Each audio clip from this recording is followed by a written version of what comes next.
안녕하세요. 이 정도는 알고 살자의 알자입니다.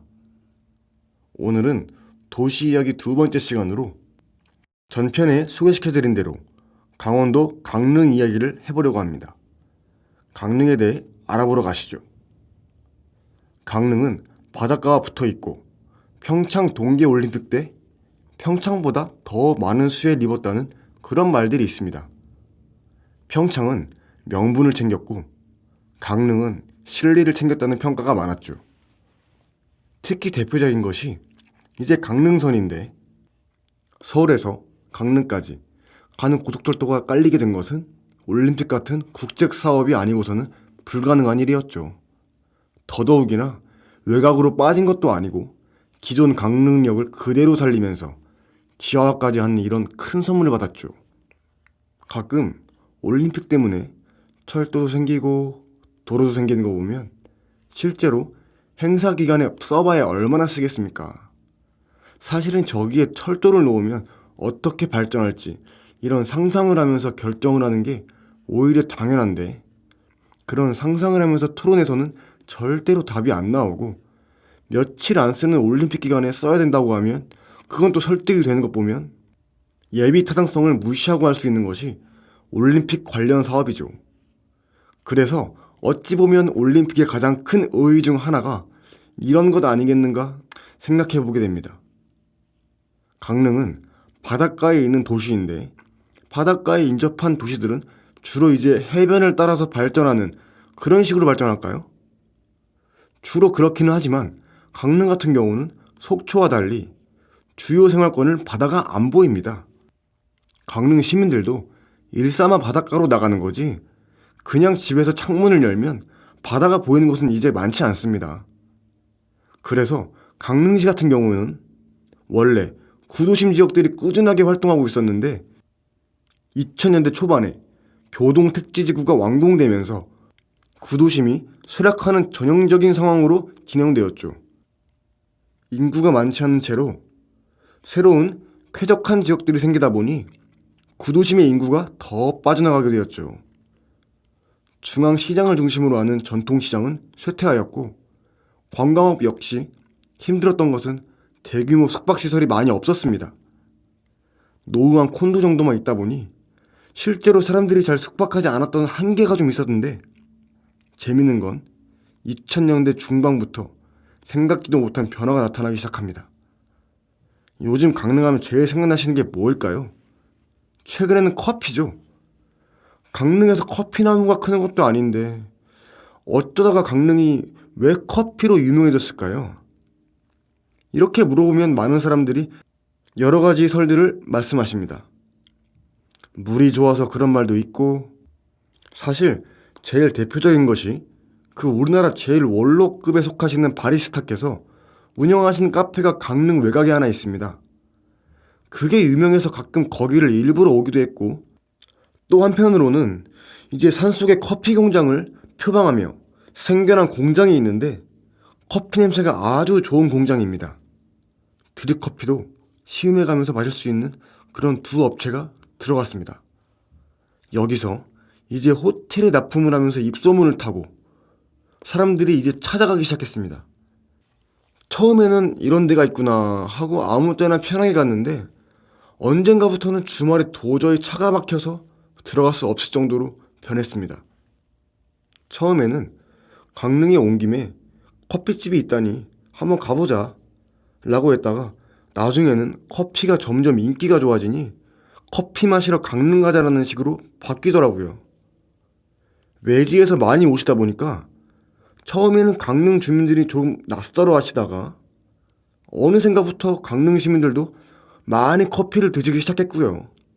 재밌는 것은 대형 프랜차이즈도 있지만 아주 조그만 업체들이 구도심 골목골목마다 여기 장사가 될까 싶은데도 들어와서 꽤 활발하게 영업을 하고 계세요. 제일 대표적인 남문동 거리인데요. 원래 여기는 강릉대도 호부관화, 보통 주민들은 관아터라고 부르는데요. 이곳이 원래 시청이었습니다. 원래 강릉시청이 이쪽에 있다가 이전을 했죠. 이전을 하고 나니까 완전 쇠락한 동네가 되었는데 옛날에 있던 관아터를 복원하고요. 그러고 난 다음 커피가 사람들을 몰려들게 하다 보니 이 지역에 커피집들이 들어서기 시작했습니다. 그래서 이제 낙후된 오래된 건물들과 조선시대에 복원한 건물들이 들어서다 보니 묘하게 빈티지 느낌이 나는, 그러고 옆에 중앙시장이 있거든요. 그러다 보니까 시장을 한번 쭉 둘러보고 난 다음에 이쪽에서 커피를 마시는, 나름대로 이제 명물이 되어가고 있어요. 그리고 이제 여기서 더 외곽으로 나가면 여기 사람이 왜 올까 싶을 정도인데, 예전 문 닫은 막걸리 양조장을 인수한 수제 맥주집이 잘 되어가며 유명해졌습니다. 먹고 마시는 업종이 자꾸 커지고 이렇게 커피와 맥주 같은 문화 콘텐츠가 들어서면서 자연스럽게 도심과 구도심이 활성화되는, 의도했던 건 아니지만 의외로 도심 재생이 활발하게 이루어지고 있는 도시가 강릉 되겠습니다. 서울처럼 인구가 많이 모여 있는 곳에서 강릉 가기가 쉬워져서 더욱 좋겠고, 이제 강릉까지는 옛날 2차선 도로일 때도 3시간 걸린다고 그랬었는데요. 지금 4차선, 구간별로는 8차선까지 넓어졌지만 워낙 차가 많이 다니다 보니 주말에는 5시간씩 걸렸었죠. 지금 이제 표만 구하면 서울역 기준 2시간, 청량리에서 1시간 반이면 이제 강릉 중심까지 갈 수 있으니까요. 사람들한테는 훨씬 편하게 대전 가는 시간보다 가깝고, 코레일이 전략적으로 여기에다가 각종 렌터카 회사들을 입점시켜가지고 내리면 바로 렌트카를 대여해서 편하게 이동할 수 있으니까, 그럼 강릉역에서 도심지에 있는 말씀하신 커피집까지는 얼마나 멀까요? 걸어갈 수도 있는데 걸어가면 한 15분 정도가 걸릴 것 같고, 아직 그 길이 정비가 덜 된 편이긴 합니다만 다른 도시에 비해선 강릉 자체가 그렇게 큰 도시가 아니다 보니 대부분 도보로 충분히 이동할 수 있습니다. 관광객들이 그 좁은 도시에 많이 오면 거기서 장사하시는 그런 분들은 참 좋겠네요. 중앙시장 안쪽에 유명한 호떡 가게라든지 닭강정 가게라든지 몇몇 명물이 된 집들은 한참 줄을 서야 되고요. 짬뽕 가게들도 이제 유명세를 떨치고 있다고 하네요. 최근 들어선 강릉역 주변 오피스텔은 에어비앤비 같은 사업 모델을 염두하시는 분들 겨냥해서 진행되고 있고요. 그 다음에 아까 말씀드렸던 남문동 주변 지역에서 오래된 건물들을 인수해서 게스트하우스 형태로 하려는 분위기가 많아지고 있습니다. 그러다 보니 강릉 전체적으로 지금 건축붐이 불었어요. 실제로 많은 건물들이 들어섰고 강릉시는 이를 통해 취득세가 대폭 늘어나는 혜택 아닌 혜택을 보고 있지요.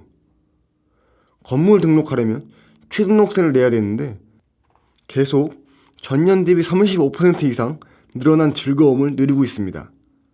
아파트 수요도 많이 늘어날까요?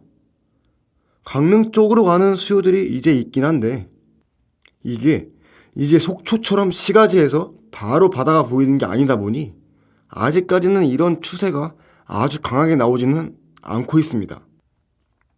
2가지 정도로 요약해 볼 수 있을 것 같습니다. 일단은 올림픽 전후에서 주택 공급이 늘어나면서 아파트가 구시가지나 주변역에 많이 공급된 것이고요. 그 다음에 실제로 또 원룸도 많이 들어섰는데 이제 원룸은 사람들이 몰릴 것으로 예상해서 뭔가 주택 수요에 대비해서 미리 공급을 했었는데 알고 보니 벌써 조금 임대료와 월세는 과거에 비해 많이 하락했고요. 그 다음에 왜 각 지역이 미분양도 나타나고 있는데 강릉시에 재밌는 것은 과거 제주도에 내려간 젊은 사람들 많이들 내려갔었죠. 이런 것처럼 최근에는 강릉도 수도권의 젊은 층들이 많이 내려가고 계세요.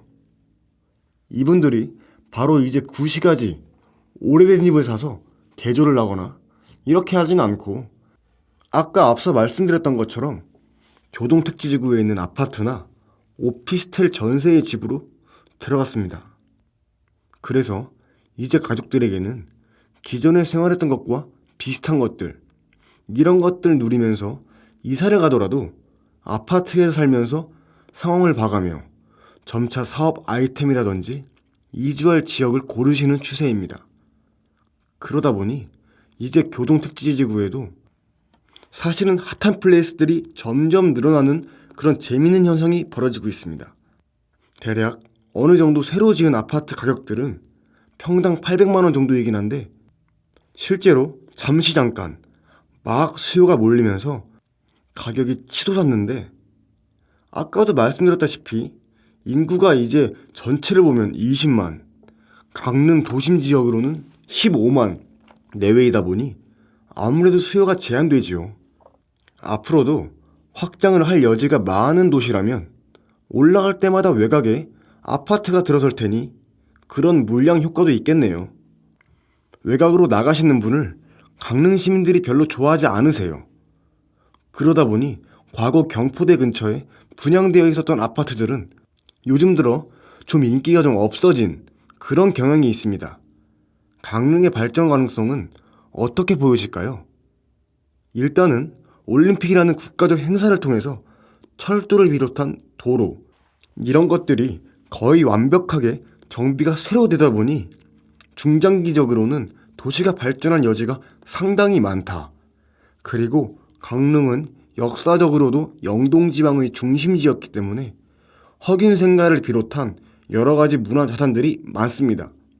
그리고 이제 커피, 맥주 같은 젊은 층들이 좋아하는 것들도 많으니 다른 바닷가 동네와는 다른 차별적 이미지로 성장의 여지가 많다.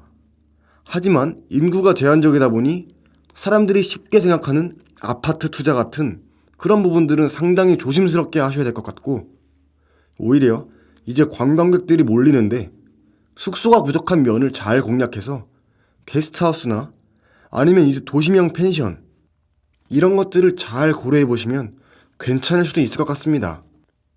이렇게 도시 이야기 두 번째 시간, 강원도 강릉에 대해 알아봤는데요.